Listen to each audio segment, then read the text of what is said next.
በዚህ ቦታ እንዳነበብነው ምዕራፍ 11 ላይ የተለያዩ ሐሳቦችን ማቴዎስ እየተናገረ ይመጣና እዚህ ቦታ ላይ ይሄንን ሐሳብ ይናገረናል። ምንድነው የሚለው? ማቴዎስ ኢየሱስ ክርስቶስ የተናገረውን ነገር ነው የሚናገረውና እናንተ ደካሞች ሸክማችሁ የከበዳችሁ ጋር ያደረገውን የንግግር ልውውጡ ምንድነው? መጥምቁ ዮሐንስ ላካቸው፣ የራሱን ደቀ መዛሙርቶችን ላካቸው። ከመከራው ብዛት የተነሳ ከሚያስጨንቀው ነገር ከእስራቱ ከፊቱ ከተደቀነው ሞት የተነሳ በውስጡ የተሰማውን ፍርሃት በመግለጥ ለኢየሱስ መልእክተኞችን ላከ፣ የራሱን ደቀ መዛሙርቶችን ላከ። ምን እያለ? ልትመጣ ያለ አንተ ነህን ወይስ ደግሞ ምን እናድርግ? ሌላ እንጠብቅ? እንግዲህ መጥምቁ ዮሐንስን ታውቃላችሁ። ከኢየሱስ ፊት የተላከ ለኢየሱስ ክርስቶስ መንገድ ሲጠርግ የነበረ ለአገልግሎቱ መንገድ ሲያበጃጅ የነበረ ሰው ነው። ነገር ግን ከደረሰበት መከራ የተነሳ ከእስራቱ የተነሳ ከፊቱ ከተደቀነው ሞት የተነሳ እንደኛ ሰው ስለነበረ ምን የሚል መልእክተኛ ላከ? ልትመጣ ያለ አንተ ነህን ወይስ ሌላ እንጠብቅ ብሎ ለኢየሱስ መልእክተኞች ላከ። ኢየሱስን ደግሞ ምን ብሎ መለሰለት? እኔ ነኝ አይደለም ያለ። ሄዳችሁ በኔ የሚደረገውን ነገር ምን አድርጉ? ንገሩት። እውር ያያል፣ በሽተኛ ይፈወሳል፣ ሙታን ይነሳሉ። በቃ ማይሆን ነገር ይሄን ሄዳችሁ ንገሩ ብሎ ለመጥምቁ ዮሐንስ መልእክተኞችን ደግሞ ላካቸው ማለት። ከዛ በኋላ ይመጣና ደግሞ ስለ ሁለት ሀገራት ይናገራል። ስለ ቤተሳይዳና ስለ ኩራዚን ስለሚባሉ አካባቢዎች ይናገራል ማለት ነው፣ አውራጃዎች። ምን እያለ ነው የሚናገረው? ወየውልሽ ቤተሳይዳ፣ ወየውልሽ ኩራዚን፣ በእናንተ የተደረገው ምልክት፣ በእናንተ የተደረገው ተአምራት፣ በእናንተ የተደረገው ድንቅ፣ በእናንተ መካከል እኔ ያከናወንኩት ነገር በአይዛቦች መካከል ሆኖ ቢሆን፣ በሌሎች ዘንድ ሆኖ ቢሆን ይልና ማንን ደግሞ ይጠቅሳል? ሶዶምን ይጠቅሳል ማለት ነው። ሶዶምን ሲጠቅስ ሶዶም ውስጥ ምልክት አልተደረገም። እግዚአብሔር የራሱን ማንነት አልገለጠላቸውም። አዳኝነቱን አልገለጠም፣ ታላቅነቱን አልገለጠም፣ የተለየ ድንቅና ተአምራትን በሶዶም መካከል አልገለጠም። ከዚህ የተነሳ የሶዶም ሰዎች በክፋታቸው ቀጠሉ፣ መጨረሻቸው ውድቀት ሆነላቸው ማለት ነው። ስለዚህ እነዛ ምን አልሆነላቸውም? ምልክት አልሆነላቸውም፣ ድንቅ አልሆነላቸውም። እናንተ ግን ምን እየሆነላችሁ ነው? ምልክት እየሆነላችሁ ነው፣ ድንቅ እየሆነላችሁ ነው፣ ታላላቅ ተአምራቶች እየሆኑ ነው፣ የእግዚአብሔር ቃል እየተሰበከላችሁ ነው። ነገር ግን ለውጥን እያየውት አይደለም። የተሰበከው ቃል የተነገረው እውነት በነዛ በአይዛቦች ዘንድ ሆኖ ቢሆን እናንተ የጠጣችሁትን ትንቢት፣ እናንተ የጠጣችሁትን የእግዚአብሔርን ሐሳብ፣ ፈውስ፣ ምልክት በቤተሳይዳ የሆነው ምልክት የት ቢሆን ኖሮ? በሶዶም ይሆን ኖሮ እነሱ ነበሩ ቀድሞ ምን የሚሆኑ? ንስሐ የሚገቡ፣ የሚወድቁ፣ የሚያለቅሱ፣ የሚሸነፉ። እነሱ መካከል አልሆነም፣ እናንተ መካከል ሆኗል። ነገር ግን ምን አላደረጋችሁም? አልተቀበላችሁ፣ ገፋችሁት። ስለዚህ በፍርድ ቀን በእናንተ ላይ ምን ይሆናል? አሁን ከእናንተ ይልቅ በመናገረው ቃል በኔ ላይ ይብሳል ማለት ነው። ልክ እንደዛው ማለት ነው። በእናንተ ላይ ይብሳል አለና ይመጣና እነዚህን ደግሞ እንደዚህ ይላል። እነዛ ብዙ ተአምራት ድንቅ ምናምን ሆኖላቸው በቃ አልተመለሱም፣ አልሆኑም፣ እንደምፈልገው አልተመቹኝም፣ በምፈልገው መንገድ አልሄዱልኝም። ስለዚህ ልና እንደዚህ ይላል፣ እናንተ ደግሞ ይላል፣ ሌሎችም ማለት ነው እዚህ ቦታ ላይ ያሉት ሌሎችን ደግሞ እንደዚህ ይላል፣ እናንተ ደግሞ ደካሞች ምን ይሆናችሁ? ሸክም የከበደባችሁ ወደኔ ምን ሆኑ? ኑ። ሰው ቢሆን ምን የሚል ይመስላል? እናንተ ደካሞች ሸክም የከበደባችሁ ወደኔ እንዳትቀርቡ።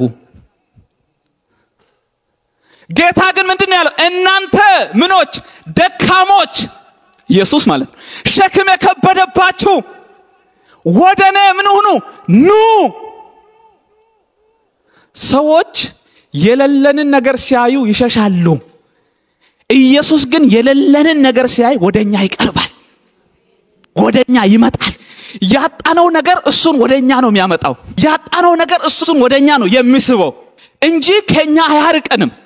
ዮሐንስ ወንጌል ምዕራፍ 5 ላይ ምንድነው የሚናገረው? አንድ ሰው ከ38 ዓመት ጀምሮ የት ነበር ይላል? በዛች መልአኩ መጥቶ ሲያናውጥ በመትንቀሳቀስ ውሃ ዘንድ ምን ሆኖ ነበር? ተቀምጦ ነበር። ከዛ ኢየሱስም ምን ሆነ ይላል? መጣና አንተ ሰው ልትድን ትወዳለህ ብሎ ጠየቀው። ሰውየው ምንድነው ያለው? ጌታ ሆይ መዳንማ ማን ይጠላል? ነገር ግን ውሃ ውስጥ የሚከት ሰው የለኝም። ሰው የለኝም የሚለው ሰው ጋር ኢየሱስ ምን ይሆናል? ይመጣል። ሰው የለኝም ወደሚል ሰው ጋር ሰዎች ግን አይመጡም፣ አይፈልጉት። ሰው ያለውን የሚረዳ የሚያጅብ አለው የሚል ሰው ወዳለው ጋር ሰዎች ምን ይሆናሉ? ይጠጋሉ፣ ይቀርባሉ። ኢየሱስ ግን የሚመጣው የሰውን ብዛት አይቶ አይደለም፣ ብቸኝነትን አይቶ ነው የሚመጣው። በሆነ ነገር ብቸኛ የሆናችሁ ካለ አይዟችሁን፣ ኢየሱስ ይመጣል። መጣና አሁን እኔ ዝርዝሩን አይደለም የፈለኩት፣ ዋናውን ንገረኝ። ኮምፓውንቱ ምንድነው? የምትፈልገው ምንድነው? መዳን ችግር የለው ማለት እሱ እኮ ፕሮሰሱን ይናገራል። መልአኩ ከስንት ጊዜ አንዴ ነው የሚመጣው። ከዛ ውሃው ይናወጣል። ከዛ ሌሎች ምን አላቸው? ገፊ ያላቸው ምን የሚያደርግ ውሃ ውስጥ የሚከት። መልአኩ ደውሎ አይደለም የሚመጣው ወዳጆች። እሁድ 10 ሰዓት ላይ አምልኮ አለ ብሎ አይደለም የሚመጣው። በተመቸው ሰዓት ይመጣል፣ በተላከ ሰዓት ማለት ይመጣና ውሃውን ያናውጣል። አንዳንድ እኮ ንፋስ ራሱ ሲያናውጥ የሚገቡ እኮ አሉ፣ መልአክ ያናወጠ መስሏቸው። አይታወቅማ። ይሄ ሰው ገፊ የለውም ከኋላ ሌሎች ብዙ ገፊ ያሏቸው 24/7 የሚጠብቁ ማለት ነው ውሃ ዳር ላይ። ምክንያቱም አንካሶች፣ ሽባዎች፣ ሰውነታቸው የሰለለባቸው ብዙ ምኖች በሽተኞች ምን የሚጠብቁ? ፈውስ የሚጠብቁ ከነገፊዎቻቸው አለ። ይሄ ሰው ከነሱ አንዱ ነው፣ ገፊ የለውም ከኋላ።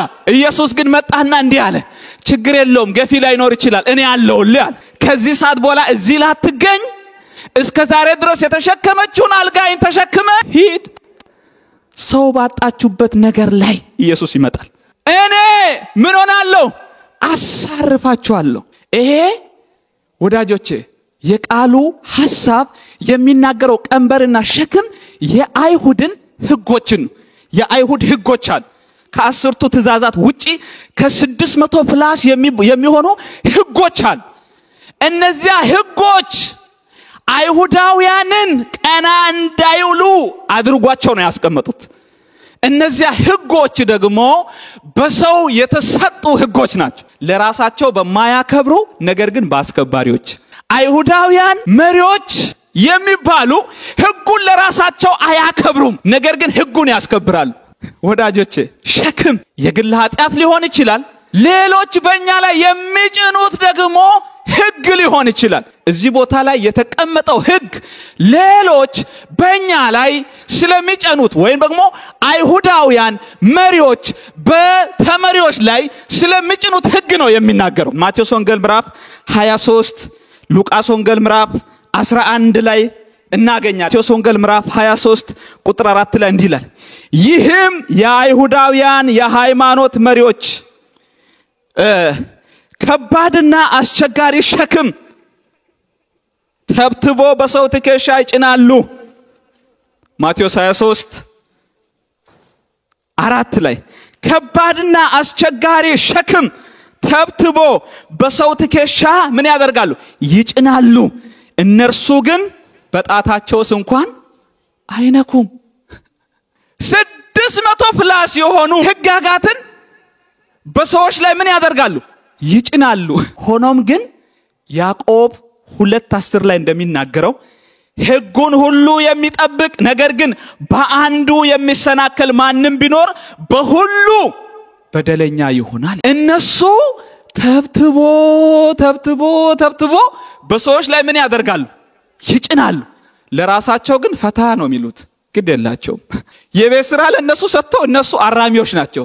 ያ ብቻ አይደለም፣ ያንን ሁሉ ህግ ተሸክማችሁ ማለት 600 ፕላስ ተሸክመ በሚገርም ሁኔታ 599ን አግንቴ አንዱ ላይ ኤክስ ስታገኝ 0 ነው።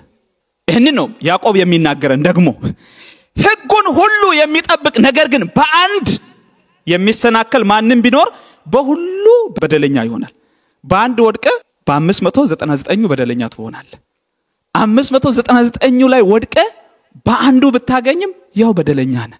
ለዚህ ነው ሐዋርያ ሥራ ምዕራፍ 15 ከቁጥር 10 እናንተ አንብቡ በቤታችሁ። ሐዋርያት ሥራ ምዕራፍ 15 ከቁጥር 10 ላይ እንግዲህ አባቶቻችን እና እኛ ልንሸከመው ያልቻልነውን ቀንበር በደቀ መዛሙርቱ ጫንቃ ላይ በመጫን እግዚአብሔርን አሁን ስለምን ትፈታተናላችሁ ይላል። እንግዲህ አባቶቻችሁና ይላል። ማን? ጴጥሮስ ነው የሚናገረው ይሄንን ቃል። ለማን ነው የሚናገረው? ጴጥሮስ ድንገት አይዛብ ላይ ብዙም ትኩረት የለውም አገልግሎቱ ማለት ነው። ነገር ግን አይዛቦች ይሄንን ሰሙ። ከአይሁድ ውጪ የሆኑ ማለት ነው ዳኑ። ከዛ መጣና ተናገረ። ምን ብሎ? አይዛብም እኮ ወንጌል ሰምቶ ዳነ ሲባል መጡና ምንድነው ያሉት? እነዛ ሰዎች ተገርዘዋል። ምን የሆኑ? ወንጌል ሰምቶ የዳኑት ድነዋል፣ ጸድቀዋል ብሎ ሲናገር አይሁዳውያን እኮ ናቸው። አይሁዳውያን ክርስቲያኖች ቆይ መጀመሪያ ድነዋል ብለ ከማጽደቅ በፊት አሉ ጴጥሮስን፣ እነዛ ሰዎች ምን ሆነዋል? ተገርዘዋል ወይ? በስጋ ማለት ነው። ከዛ በኋላ አልተገረዙም። ኦኬ የሙሴን ሕግ ይጠብቃሉ ያከናውናሉ ብሎ ጠየቁት። አራ የሙሴ ሕግማ ያከናውኑም አይጠብቁም። ታዲያ እንዴት ነው ድነዋል ብለ ለኛ ኮንፎርሜሽን መስጠው? እንዴት ነው ሪፖርት የምታቀርበው? ምን ሆነ ነው ብሎ ደግሞ ይጠይቃሉ ማለት ነው። ከዛ ጴጥሮስ ይሄንን ለነሱ ይመልሳል። ምን ይያለ?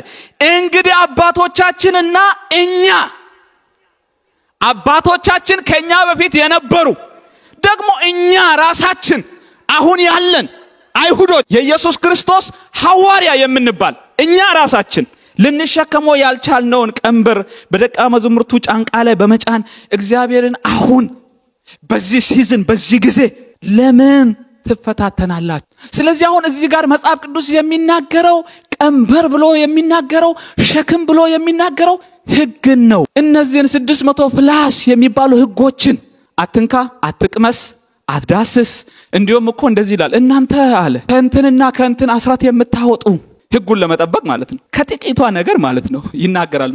ማቴዎስ 23 ላይ በደንብ ስታነቡ ከምናምን ከጥቃቅን ነገር ጭምር አስራት ታወጣላችሁ አለ። ችግር የለውም አስራት ማውጣታችሁ ጥሩ ነው። ግን አስራት ከማውጣታችሁ በፊት ያኛውንም ብትጠብቁ ምን ችግር አለ? እየጠበቃችሁ አስራት ብታወጡ ጥሩ ነው። ግን አስራት ማውጣቱ ላይ ከትንሿ ጀምሮ ማለት ነው በረሽጦ ብቻ ሳይሆን ከሆነ ከእንትን ከጓሮ ቃሪያ ሽጦ ራሱ አስራት ያወጣሉ። አስራት ማውጣታችሁ መልካም ሆኖ ሳለ ነገር ግን ከማውጣታችሁ በፊት ያኛውንም ነገር ብታደርጉ ጥሩ ነበር ይላል። ከዛ እናንተ በስውር ያላችሁ መቃብሮች ናችሁ ይላል። ስውር መቃብር ማለት ነው የማይታይ ሰው በመንገድ እየሄደ መቃብር ሲያ አይረግጥም አይደለ? ግን የተሰወረ ሲሆን ምን ያደርጋል? እየረገጠ ይሄዳል ማለት ነው። ይህን ያክል ሰዎች ላይ የሚጭኑት ነገር አለ። ጌታ ኢየሱስ መጣና እንደዚህ ይሄንን ቃል ተናገረ ማለት ነው። በሕግ በስርዓት አትንካ፣ አትቅመስ፣ አትዳስስ፣ አትገናኝ ምናምን በሚባሉ ነገሮች ሁሉ ሰው መንፈሳዊነት የመሰለው ያንን ሲያከናውን ነው። ይሄ ጸሎት፣ ቅድስና፣ ጌታን መፍራት፣ ህብረት ምናምን እሱ ቀርቷል። በቃ ዋናው ነገር እሱ ነው ለነሱ።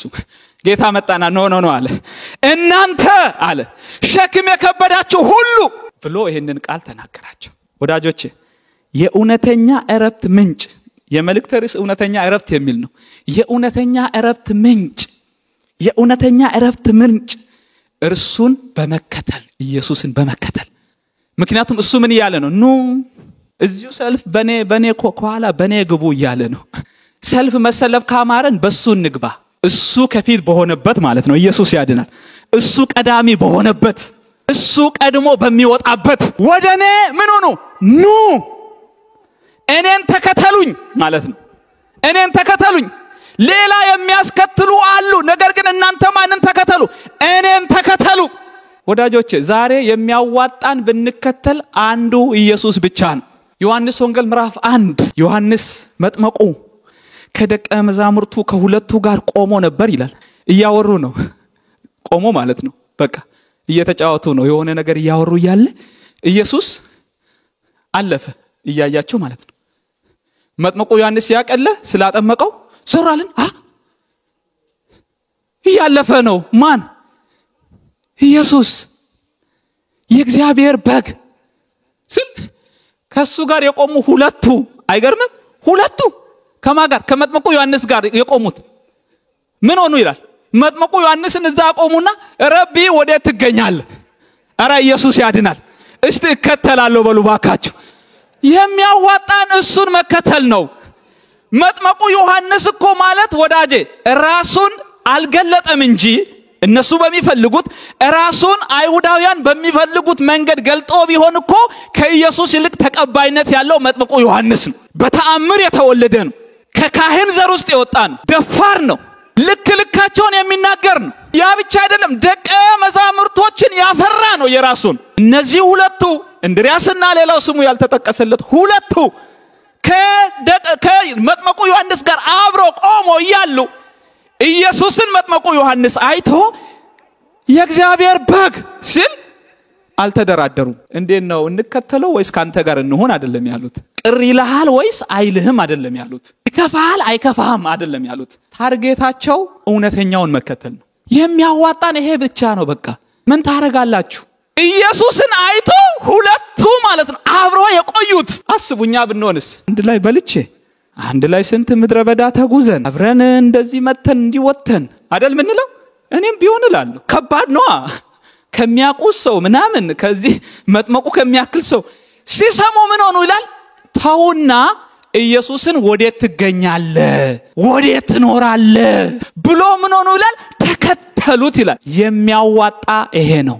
እውነተኛ ሰላም ያለው እውነተኛውን በመከተል ውስጥ ነው። እውነተኛ እረፍት ያለው እውነተኛ እረፍት ሰጪውን በመከተል ውስጥ ነው። የኛን ፍላጎት የኛን መሻት የኛን ነገር ተከትለን ብንሄድ ወዳጆች የትም አንደርስም። ተከትለን ሄደን የሆነ ቦታ ላይ ይጠፋብናል። በቃ አንዳንድ ኤግዚት ጠፍቶባቸው ያቅም አቸራችሁ በዚህ ጋር ነው በዚህ ግራ የምትጋቡበት ማለት ነው። እንደዛ ነው የሚሆንብን በራሳችን አለ አይደል? በኑሮም ቢሆን ችን አግኝቼ ከዛችን ችን እንትን ብዬ ቆጥቤ እንደዚህ ምና ከዛ ግራ ይገባናል የሆነ ቦታ ላይ ማለት ነው። ከዛ እንደ ማርያምና እንደ ዮሴፍ ማለት ነው 2 ቀን ሙሉ ኢየሱስን እዛ ባል ቦታ ላይ ገና ወደ ቤት ሲመለሱ ጀመሩ መንገድ። ከዛ በኋላ የት ይቅር አያቁም። ሰው ያን ሁሉ መንገድ እንዴት ነው ልጅ 12 ዓመት ልጅ ወደኋላ ዞር ብሎ ሳያ የሚሄደው? በጣም እኮ በጣም አሪፍ ነበር ገባች ምናምን እያወሩ ኢየሱስን ጥሎ የ2 ቀን መንገድ ከዛ ዞር ብሎ ሲያው ከነሱ ጋር አልነበረም ልጃችን። አስቡ ያን አንድ ቀን ምናምን ከተጓዛችሁ በኋላ ልጅ ትላላችሁ እንዴ? በመኪና ቢሆን ወርድ ከኋላ ወንበር ላይ ቁጭ ብሏል ትላላችሁ። በመርከብ ቢሆን የሆነ ውስጠኛ ክፍል ነው ትላ። በእግር እየሄድክ እንዴት ነው ማታዩ? ኢየሱስ ከዛ ፍለጋ ወደኋላ ሲመጡ እሱ ደግሞ ቁጭ ብሏል በአባቱ ቤት። ወዳጆች አንዳንዴ ማንን እየተከተልኩ ነው ብለን ቆም ብለን ካላሰብን ህይወታችን አደጋ ላይ ነው። ኢየሱስ ደግሞ የሚከተለው እሱን ተከትለን እንድንሄድ ነው። እሱን ተከትለን ስንሄድ ነው ከሱ የሆነውን ነገር የምናገኘው። በጣም የሚገርም አንድ ሐዋርያ ሥራ ምዕራፍ 1 ላይ ያለ ሰው አለ ማቲያስ የሚባል ማለት ከ12ቱ ሐዋርያት መካከል አንዱ ኢየሱስ ክርስቶስን ሽጦ ምን ሆነ ይላል በዛ ገንዘብ የሞት ምናምን ገዝቶ ብቻ ሄደ። ከዛ በኋላ እነሱ ምንድነው ያሉት? በቃ ይሁዳ በገዛ ፈቃዱ ትቶ ለሄደባት ለዚች ቦታ ሰው ምረጥልን አሉ። ማንን? ኢየሱስን። ከሄደ በኋላ ማለት ነው መንፈስ ቅዱስን ጠየቁ። እንደዚህ ይላል ሐዋርያ ሥራ ምዕራፍ 1 ከቁጥር 20 ላይ በመዝሙር መጽሐፍ መኖሪያው ምድረ በዳ ትሁን የሚኖርባትም አይኑር ደግሞም ሹመቱን ለሌላ ይወሰድ ተብሎ ተጽፏልና ስለዚህ ከዮሐንስ ጥምቀት ጀምሮ እስቲ ከኔ ጋር ከዮሐንስ ጥምቀት ጀምሮ በሉ። ከዮሐንስ ጥምቀት ጀምሮ ከኛ ዘንድ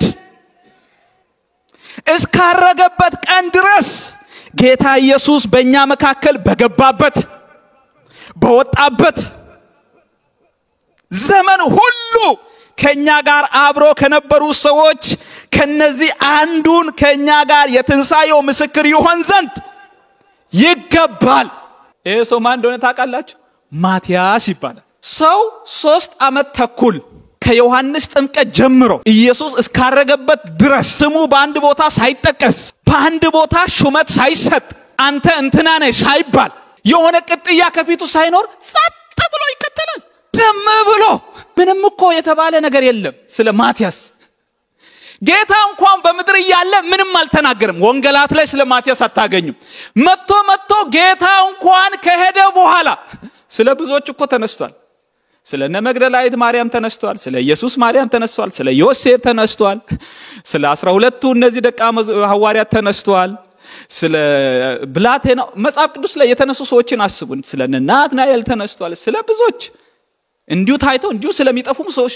ይሄ ሰው ግን ኢየሱስ ክርስቶስ በዮሐንስ እጅ ከተጠመቀበት ጊዜ ጀምሮ እስካረገበት ጊዜ ድረስ በመልካም ስሙ አልተነሳም።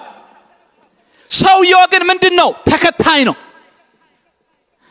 እኛ ብንሆንስ ምን ደግሞ ምን ሽማግሌ አያቅ፣ ፓስተር አያቅ፣ ምን ሰራለው እዚህ አንልም?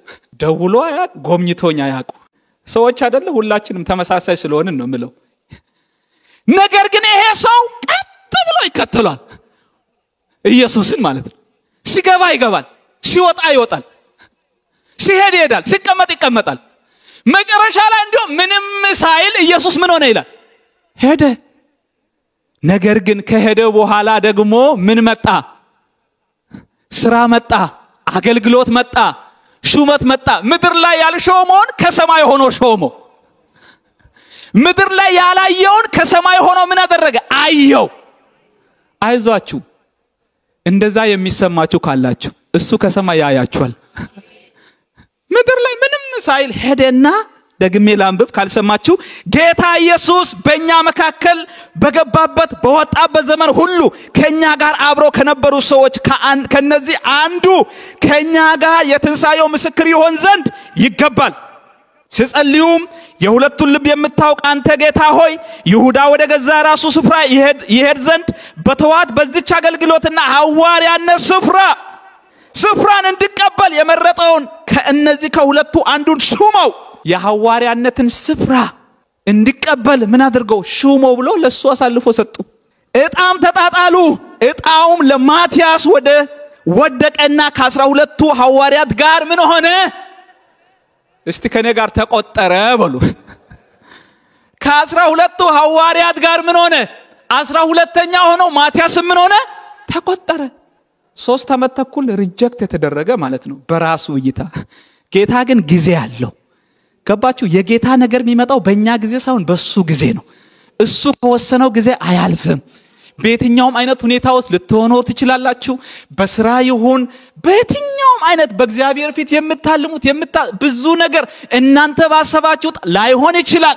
ነገር ግን እሱ ካሰበበት እሱ ከወሰነበት አያልፍም። ምን ሆነ ይላል? ተቆጠረ። እስቲ ከኔ ጋር ተቆጠረ በሉ ባካችሁ። ተቆጠረ። ከነማን ጋር? ከሐዋርያት ጋር።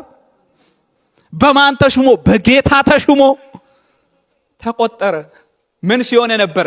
ሲከተል የነበረ። እስቲ እከተላለሁ በሉ ባካችሁ። እርሱን በመከተል እውነተኛ ሰላም ያለው እሱን በመከተል። ሰውየው ጎሽ ሳይል እኮ ደስ ብሎት የሚከተለው ማንን እየተከተለ ስለሆነ ነው? ኢየሱስን። ማቲያስ ተብሎ ስሙ ሳይጠራ እየተከተለ ያለው ደስ ብሎት ማንን እየተከተለ ስለሆነ? ኢየሱስን እየተከተለ ስለሆነ። ስለዚህ እርሱን በመከተል ለዚህ ነው እርሱም በኋላዬ ኑና ሰዎችን አጥማጅ እንድትሆኑ አደርጋችኋለሁ አለ። አሳ አጥማጆችን ማለት ነው። አሳ በማጥመድ ታገኛላችሁ። ነገር ግን እሱን ተውና እኔን ተከተሉኝ አለ። ምን አደርጋችኋለሁ? ሰው አጥማጅ አደርጋችኋለሁ። ሰው ማጥመድ ለራሳቸው ምንም ጥቅም የለውም። አሳ ማጥመድ ውስጥ ግን አለ ሳንቲም አለ አይደለም እንዴ? ጴጥሮስ አሳ በማጥመድ ውስጥ ሰው ይሸጣል እንዲያውጥቶ ሰማይ ይቆጠርለታል እንጂ በምድር ይቆጠራል እንዴ? ምንም። አሳ ግን በማጥመድ ውስጥ ምን አለ? ገንዘብ አለ። ነገር ግን ጌታ ሰው አጥማጅ አደርጋችኋለሁ ከዚህ በኋላ አሳ አጥማጅ አትባሉም ሲባል ምን ሆኑት ይላል? ተከተሉት። አያችሁ? ከነሱ መብላት፣ ከነሱ መጠጣት፣ ከነሱ መልበስ፣ ከነሱ መዘነጥ ያለፈ ነው ማለት ነው። ስለዚህ እሱ የሚሰጠው ሰላም እሱ ባለበት ስንገኝ፣ እሱ በቀደደልን መንገድ ስንሄድ ኑ ምን ለማግኘት? ሰላም ለማግኘት። ከዛ ቀጥሎ ምንድነው የሚለው? ተሸከሙ ደግሞ ይላል። ሌላኛው ሰላም ያለው ከሱ የሚገኝ የእውነተኛ ሰላም ምንጭ የሱን በመሸከም። እስቲ የሱን በመሸከም በሉ። የማንን? የጌታን። እስቲ ምን ተሸክመን ነው ዛሬ የመጣ ነው? ምንድነው የሚያናውጠኝ፣ የሚያራውጠኝ፣ እረፍት ያሳጣኝ? ኢየሱ ራሳችንን እንጠይቃለን ቤት መደን በኋላ ግን ምንድን የርሱን በመሸከም ውስጥ ምን አለ ረፍት እነተኛ ረፍት ያለው የኛን በመሸከም ሳይሆን የርሱን በመሸከም ውስጥ ነው ይሄን ያልኩት እኔ አይደለም ቃሉ ነው የሆነ ነገር አራክፈን በቃ ባዶ እንደዛ እንድንሄድ አይፈልግም አንዱን ያስወልቅና ሌላውን ደግሞ ያለብሳል እናንተ ደካሞች ሸክም የከበዳችሁ ሁሉ ወደ እኔ ኑ አለ ከዛ ደግሞ ምንድነው ያለው እኔም አሳርፋችኋለሁ ወደ እኔ ስትመጡ እኔ አሳርፋችኋለሁ ይልና አረፍኩኝ በቃ ስትል ደግሞ ምንድነው የሚለው ቀንበረን በላያችሁ ተሸከሙ ኑ አለና የትላንቱን ሸክም ካንተ ላይ ያነሳል በህግ ባንተ ላይ የተጫነውን ያነሳና በጸጋ ደግሞ ያሸክማል ከህጉና ከጸጋው የቱ ሚቀል ይመስላችኋል ለምሳሌ አሁን ጊዜ ቀደም መባ ምናም ሲሰበሰብ ኩኩባ ይበላል ምን ማን ይበላል ተብሎ ከማለትና ለናንተ ጌታ የከፈለው ከገንዘብ በላይ የምትወዱ ከሆነ እሱ ቤቱን የምትወዱ ስራውን የምትወዱ አገልግሎቱን የምትወዱ ከሆነ እግዚአብሔር ከባረካችሁ ስጡ የቱ ነው ደስ የሚሉ ሲነገር ራሱ የኛ ሰው ለነገሩ በማስፈራራት ነው የሚያም አይደለ ጠንቋይም ሲያስፈራራ ያደርጋል የእግዚአብሔር ሰዎች የሚባሉ ማለት ነው በኮት ውስጥ ሲያስፈራሩ ያደርገን በፍቅር በአገልግሎቱ የም ቆም በየሳስብ 19 አመት ሙሉ በጌታ ቤት እንደዚህ ጮኝ ከተማሪዎች ህብረት ጀም ፌሎሺፕ እንደ ተራራ ደን ስንጸል አንዴ ተንበርክከን ውለን መሃል ላይ ወጣ ብለን ውሃ ጠጥተን ጸሎታችሁ ፉርሽ ነው ሲሉን ሚመሩን ማለት ነው አራ እንዴት ቀን ሙሉ ጸልየን ምናምን ይያል መናገር አልፈልግም መናገር ማለት ብዙም ለእናንተ ስለማይጠቅም ማለት ነው እናቃለን ሰዎች ለጌታ ሲባል ምን ሲሆን እንደሚሰጡ ስፔሻሊ የኛ ሰዎች ማስፈራራት አለ ይሆን ትን ይበላል ካልተባለ ያረጉም anyway ወደ ሐሳቡ ሲመለስ ሸክማችሁን አራክፋችሁ እንዲሁ ዝም ብላችሁ እንድትሄዱ አይደለም ጌታ የሚፈልግ ሸክም ደግሞ ያሸክማል የህግ ሸክም ሳይሆን የምን ሸክም የጸጋ ሸክም አራክፎ ቀንበር ነው የሚያሸክመው ገባችሁ ቀንበርና ሸክም የተለያዩ ነገሮች ናቸው ሸክም ሲሆን አንዱ ላይ ብቻ ነው የሚያርፍ ቀንበር ሲሆን ግን አርሼ ማቃለሁ ብዙ ባይሆንም አይቼ ማቃለሁ እንዲሁም ፍሬው ፕሮፋይል አድርጓል መሰለኝ በሬ ያረሰ ፌስቡክ ላይ ካላያችሁ ማለት ቀንበር ሁለት ነገር ላይ ነው የሚገባው አንዱ ላይ ይገባል ሌላኛው ላይ ነው የሚገባው ስለዚህ አሁን ቀንበር ይላል ጌታ የኔ ቀንበር ብቻችሁን የምትሸከሙ ሰው ከኔ ጋር የምትጠመዱ ነው አሁን ሚቀለው እኮ ለዚህ ነው የነን ተሸከሙ ብሎ ቀላል ነው ስለ እዛም ሸክም እዚህም ሸክም አይደል እንደምናም እንዳትል ምትሸከሙ ከሱ ጋር አያችሁ አንዳንድ ጊዜ ያንገጨገጨን መተን በእግዚአብሔር ፊት ወድቀን ጌታ ሆይ ምንለው ከሱ ጋር ስለሆነ እሱ ስለሚደግፈን ተንገዳግደን ሄደን እንደሰካራም ሊወድቁ ነው ሲባል ምን ቆሞ ከሱ ጋር ስለምንሸከም ከሱ ጋር ስለዚህ የኔን ምን አድርጉ ተሸከሙ እንደዚህ አይደል ያለው ለሙሴ ህዝቤ ተጨንቋል ሂድ ለፍርዖንም ተናገር ልቀቅ ፍርዖን ለምንድን ነው የሚለቀው ብሎ ከጠየቀ ህዝቤ ምን ያደርግ ዘንድ ያመልከኝ ዘንድ ያገለግለኝ ዘንድ ስለዚህ አሁን ፍርዖን የሚያስበው ምንድን አገልግሎት ነው እዛም አገልግሎት ነው ብሎ ነው የሚያስበው ምን ደግሞ እዚህም ዋጋ የሰመዶ ዋጋቸውን ይከፍላሉ ደግሞ ህዝቡ ጋር መጣና ደግሞ ሙሴ ሂድና ተናገር ምን በል ወተትና ማር ምክንያቱም አገልግሎት ከተባለ ምን አገልግሎት እዚህም ያገለግልን ነው የሚሉት አይደለ እዚህም ጭድ መርገጥ ነው እዛ መዶ ያው የጭዱ ልዩነት ነው እንጂ መርገጥ ነው ብሎ የሚያስቡት ስለዚህ መውጣት ሚለውን ነገር አያስቡ እነሱ ጋር ሄደው ምንድነው ያለው ወተትና ማር ወደ ምታፈሰው ምድር ውጡ ጌታ ሊያወጣችሁ ይፈልጋል ራሳችሁን አዘጋጁ ሰው አስቡ ወተትና ማር የምታፈስ እስራኤል ሄዶ አይተዋል ባለፈውም ብያለሁ ወተትና ማር መንገድ ላይ ሲፈስ አይተው ከሆነ አላቀም ወተት የሚገኘው ከላም ነው ማር የሚገኘው ከንብ ነው እሱንም እንደምንም አንከባክበ ቀፎ ሰርተ ምናምን ነው እስራኤላውያንም መጥቶ ከናን ሲገቡ ወተትና ማር ሲፈስ አልነበረም የሚታረስ መሬት ነው የነበረው ነገር ግን ልዩነቱ ምንድነው በእግር አይደለም የሚታረሰው እንደ ግብጽ መሬት በሌላ መንገድ ነው የሚታረሰው የግብጽ መሬት አሸዋ ስለሆነ በእግር ማረስ ይችላል እዛ ግን ሲሄዱ ማረሻው ነው የተቀየረው እዛ ማራሽ ናቸው ጌታ ግን እንደዛ አይደለም የተናገራቸው ምን ትሆናላችሁ ወተትና ማር ወደ ምታፈስ አገልግሎት ነው የሰጣቸው ግን ለነሱ ያለው ወተትና ማር ለፍርዖን ያለው አገልግሎት ብሎ እነሱን ይለቃቸዋል ምክንያቱም ነፃ አይወጡም ብሎ ስለሚያስብ ማለት ነው እነሱ ጋር መጣናር ግን አገልግሎት ከተባለ ደግሞ እዚህም ያገለገልን ነው ምን መውጣት ያስፈልጋል እንዳይሉ ደግሞ ከናን አለ ማለት ነው ወተትና ማር anyway ወደዚህ ስንመጣ ጌታ ምን ያደርጋል ከላያችን ላይ ሸክም ይወስዳል ሸክም ግን ወስዶ እንዲሁ አይለቀንም ቀንበር ደግሞ ይጭን ስለዚህ እናንተም ደግሞ እውነተኛ ረፍት የሚገኘው ቀንበር ውስጥ ስለሆነ ቀንበሩን ተሸከሙት እዛ ውስጥ ነው ረፍት ያለው የማንን ቀንበር የጌታን ቀንበር ሰዎች የሚያሸክሙትን አይደለም ሁኔታ የሚያሸክሙን አይደለም የምታዩት የምትመለከቱት ነገር የሚያሸክሙን የዚህ ዓለም ነገር የሚያሸክሙን አይደለም ጌታ የሚያሸክሙን ተሸከሙ እዛ ውስጥ ምን አለ እውነተኛ ረፍት ስለዚህ መሸከም የክርስቶስ ቀንበር ከባድ አስጨናቂ ሳይሆን ቀላልና የማይከብድ ማለት ለዚህ ነው ሮሜ ምዕራፍ 10 ላይ ዳችሁ ስታነቡ ስለመዳን ሲናገር ወደ ሰማይ ማን ይወጣል እንዳትሉ በሰማይ አይደለም ይሄ እግዚአብሔርን ክርስቶስን ለማውረድ ነው ማለት ነው ወደ ጥልቁ ወደ ታች ማን ይወርዳል እንዳትሉ በጥልቁ አይደለም ይልና ቃሉ በልብና በአፍ ሆኖ ከትላንቱ ይልቅ ወደ እናንተ ምን ሆኗል ቀርቧል። አሁን እንዴት ነው ህግ ምን ፈጽመው እንዴት ነው እንደምናደርገው በዛ መንገድ አይደለም። አሁን በቀላል መንገድ የእግዚአብሔር እውነትና ቃል ወደ እናንተ ምን ሆኗል? ቀርቧል። በምን ሆኖ? በልብና በአፍ ሆኖ። ስለዚህ ሰው በልቡ አምኖ ይድናል፣ በአፉ ደግሞ መስክሮ ምን ይሆናል? ይጸድቃል። ፌሬድ 600 ምናምን ህግ መጠበቅ አይጠበቅብህም። ትድናለህ፣ ትመሰክራለህ፣ ትጸድቃለህ። አለቀ በቃ። አዲስ ኪዳን ይሄ ነው። ስለዚህ ይሄንን ተሸከሙ ነው። ይሄ ነው ቀላል ያደረገው።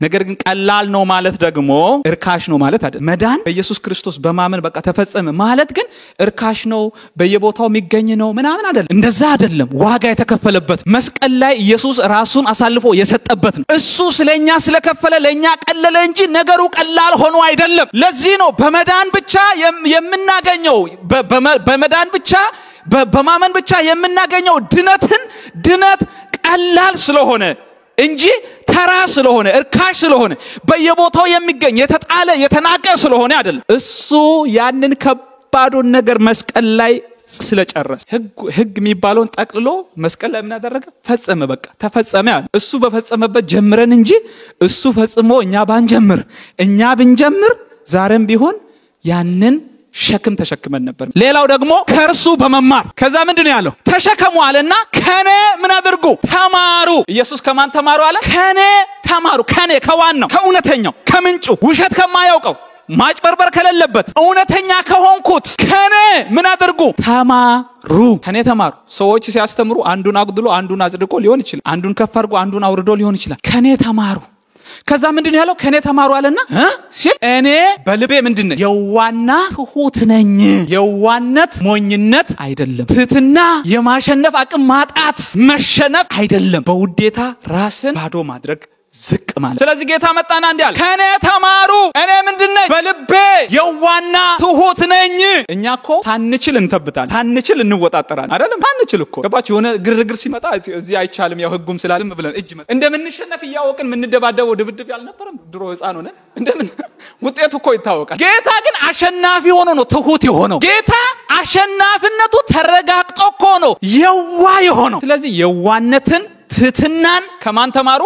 ከኔ ተማሩ። ፊልጵስዩስ ምዕራፍ 2 ቁጥር 5 ብዙ ጊዜ የሚነገር ቃል በክርስቶስ ኢየሱስ የነበረ ይህ ሐሳብ በእናንተ ዘንድ ደግሞ ይሁን። ምንድነው በክርስቶስ ኢየሱስ ዘንድ የነበረው ሐሳብ ምንድነው? እኛ ዘንድ ደግሞ እንዲሆን የተፈለገው ምንድነው? እርሱ በእግዚአብሔር መልክ ሲኖር ሳለ ከእግዚአብሔር ጋር መተካከልን መቀማት እንደሚገባ ነገር አልቆጠረም። ከእግዚአብሔር ጋር ያለውን ያንን ፖዚሽን ማለት ነው ትቶ ሲመጣ ተቀማው አይደለም የተባለው። ተወረስኩኝ ዘራፍ አይደለም ያለው። እኔን ሲያይ ማለት ነው እትስ ኦኬ ችግር የለው ማለት ይሄን ልጅማ ላድ ነው እስቲ ዝም ብሎ ሚንከራተተውን እዚህ ቦስተን ምድር ላይ ብሎ ትቶ ማለት ነው የከበረውን ቦታ። ትትናው በዛ ነው። ኢየሱስ ትትና እንዲሁ ዝም ብሎ እንዲም በማለት አንገት በመድፋት ምናምን አይደለም። አንገት መድፋት ባይዘው የትትናው እንትን ነው ብዬ ማለት የኛ ሰው ምንድነው አንገት ደፊ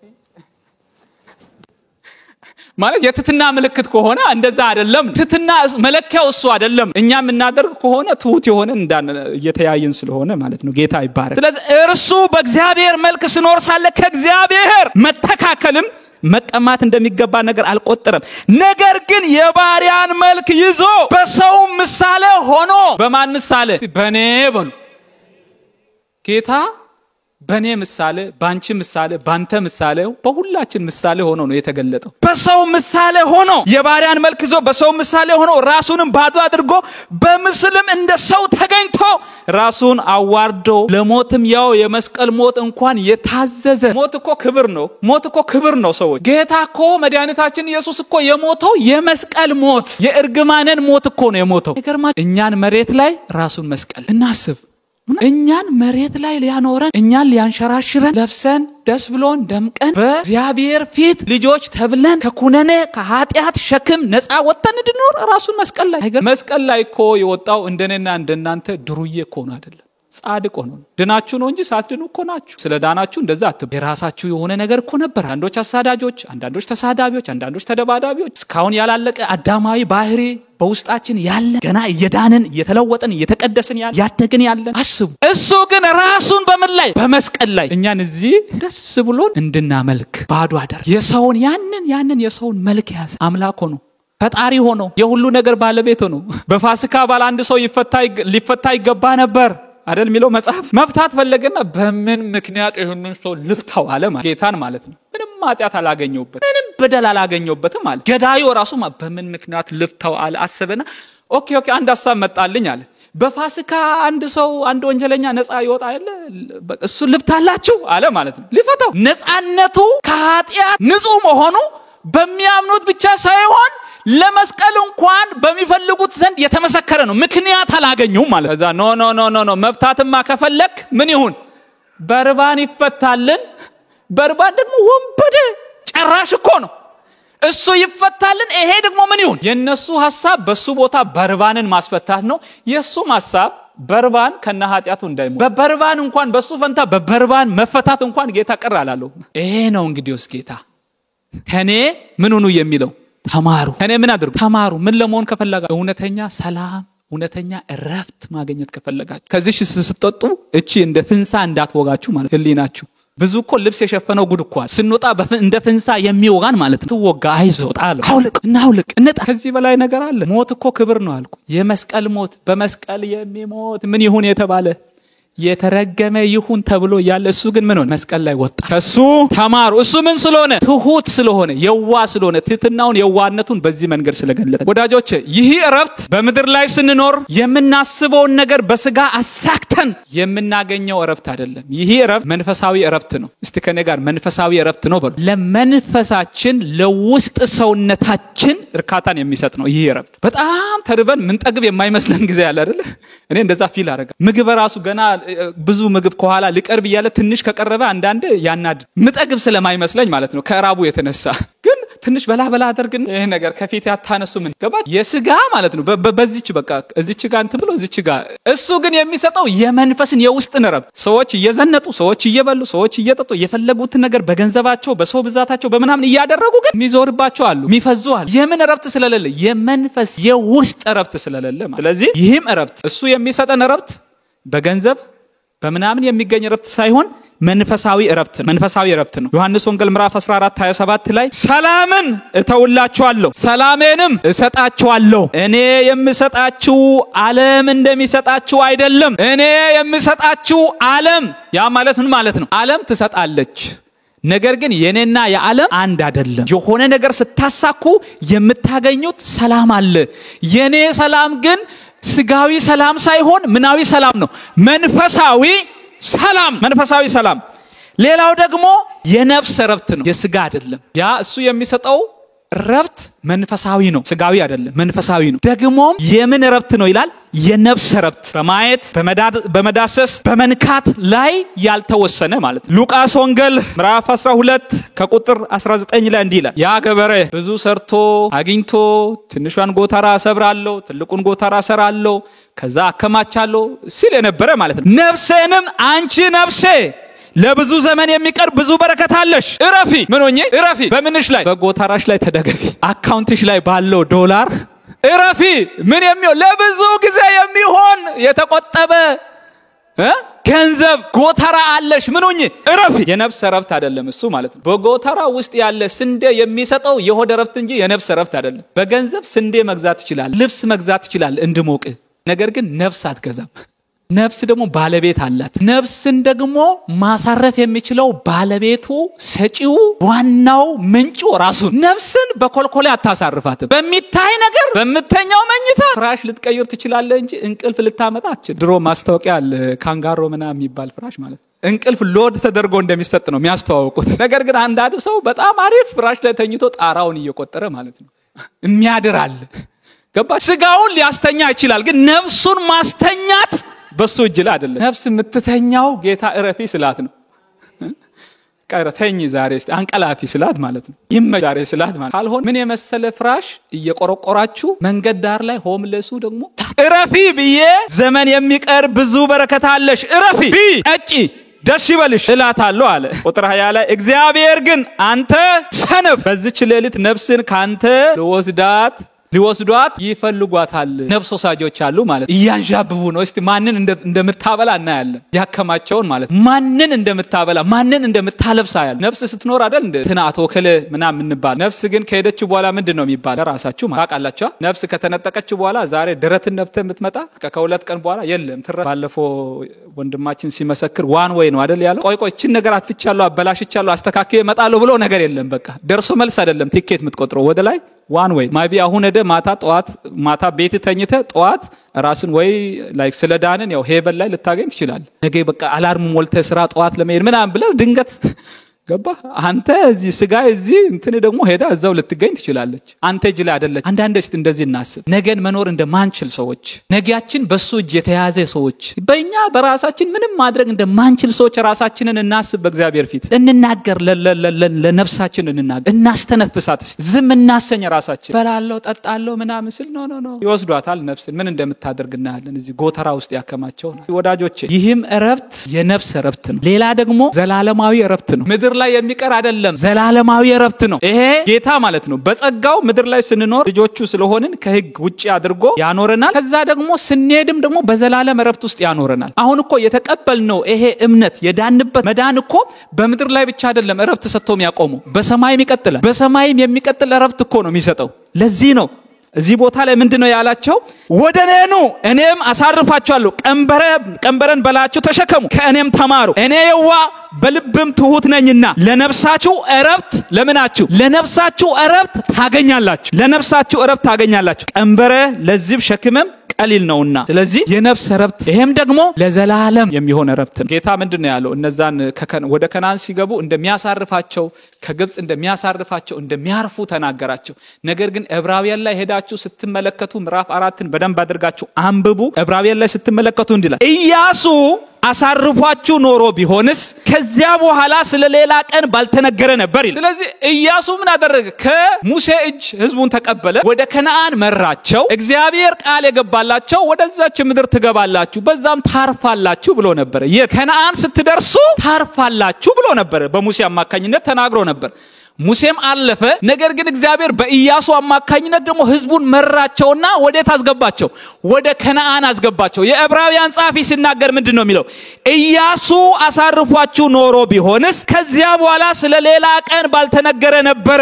እንግዲህ የሰንበት እረፍት ለእግዚአብሔር ህዝብ ቀርቶላችኋል ይላል። ስለዚህ ምን አላደረ? ከነዓን የዘላለም እረፍት ምልክት አይደለም። ከነዓን ጊዜያዊ እረፍት ቦታ ነው። ወደ ከነዓን እኮ ገብተዋል የእስራኤል ልጆች፣ ድርሻቸውን ተከፋፍለዋል፣ ርስታቸውን ወርሷል። ነገር ግን ያ የፍጻሜ እረፍት አይደለም። ዋናው እረፍት ገና ምን ሆኗል? ተጠብቋል፣ ከፊት ይጠብቃል። ትክክለኛ እረፍት ያለው ዋናው እረፍት ያለው ከዚህ ስንሸጋገር ከዚህ ስናልፍ። ይሄንን ነው የሚናገረው። ኢያሱ አሳርፏችሁ ኖሮ ቢሆን ከዚያ በኋላ ስለሌላ ቀን ባልተነገረ ነበር። እንግዲህ የሰንበት እረፍት ለእግዚአብሔር ህዝብ ቀርቶላችኋል። ስለዚህ ጌታ የሚሰጠን እረፍት ራፈት አድርጎ ምድር ላይ የሚያኖረን ሳይሆን ከሱ ጋር እንድንሰራ የሚያደርግ ከሱ ጋር እንድንቀጥል የሚያደርገን። ስለዚህ ወዳጆቼ ይህም እረፍት መንፈሳዊ እረፍት ነው፣ የነፍስ እረፍት ነው፣ ዘላለማዊ ዘላቂ እረፍት ነው።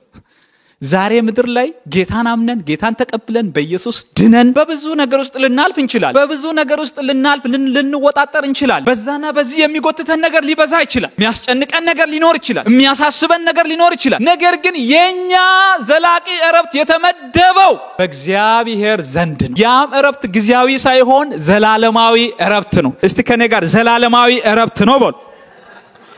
ዘላለማዊ እረፍት ነው። ለዚህ ነው መጽሐፍ ቅዱስ ሲናገር ዮሐንስ ወንጌል ምዕራፍ 7 ላይ ከበዓሉ በታላቁ በኋለኛው ቀን ኢየሱስ ቆሞ እንዲህ ብሎ ጮኸ፣ ማንም የተጠማ ቢኖር ወደኔ ይምጣና ምን ያድርግ? ይጠጣ። በእኔ የሚያምን መጽሐፍ እንዳለው የሕይወት ውሃ ወንዝ ከሆዱ ይፈልቃል፣ ለሌላው ይተርፋል። ኢየሱስ ያድነ። ማንም ቢኖር፣ ማንም የከበደው፣ ማንም የተቸገረ፣ ማንም የተጨነቀ፣ ማንም አቅም ያጠረው፣ ማንም የሆነውን ነገር ያጣ ቢኖር ወደ ማን ይምጣ?